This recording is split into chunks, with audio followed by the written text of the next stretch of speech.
نحمدہ ونصلی ونسلم علی رسولہ الکریم اما بعد۔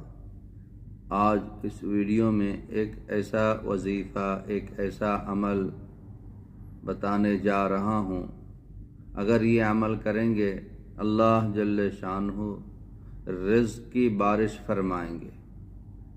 پتھر پر ہاتھ رکھیں گے وہ پتھر بھی سونا بن جائے گا۔ ایک صحابی نے آ کر تنگی کی شکایت کی کہ یا رسول اللہ صلی اللہ علیہ وسلم بڑی تنگی ہے۔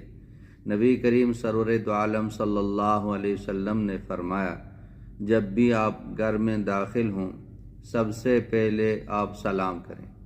گھر والے سو رہے ہیں تو آہستہ سلام کریں، گھر والے جاگ رہے ہیں تھوڑا زور سے سلام کریں۔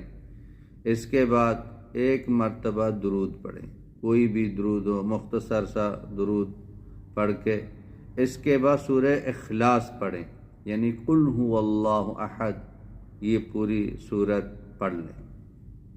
اللہ جل شانہ اتنا رزق دے دیں گے، اتنی روزی دے دیں گے، خود بھی کھائیں اور پڑوسیوں کو بھی دے دیں، رزق ختم نہیں ہوگا۔ اس صحابی نے اس پر عمل کیا۔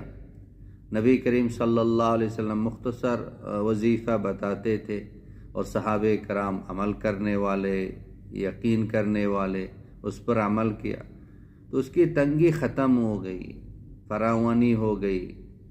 اور دوبارہ جب نبی کریم سرور دو عالم صلی اللہ علیہ وسلم سے ملاقات ہوئی تو صحابی نے عرض کیا کہ یا رسول اللہ، اللہ نے بڑا رزق دیا ہے، میں اگر مٹی پہ پتھر پہ ہاتھ رکھتا ہوں وہ بھی سونا بن جاتا ہے، اتنا اللہ نے رزق دیا۔ کتنا آسان عمل ہے، سلام کرنا، درود پڑھنا، سورہ اخلاص پڑھنا، گھر میں جب بھی داخل ہو۔ اگر گھر کے سارے افراد یہ عمل کریں گے تو کتنی برکت ہو جائے گی۔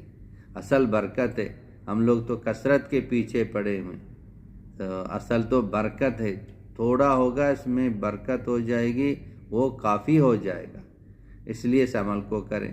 اور ایک اور عمل نبی کریم صلی اللہ علیہ وسلم نے بتایا کہ ہمیشہ باوضو رہیں، ہمیشہ باوضو رہیں گے تو بھی رزق میں کثیر برکت ہو جائے گی، تھوڑا بہت ہو جائے گا۔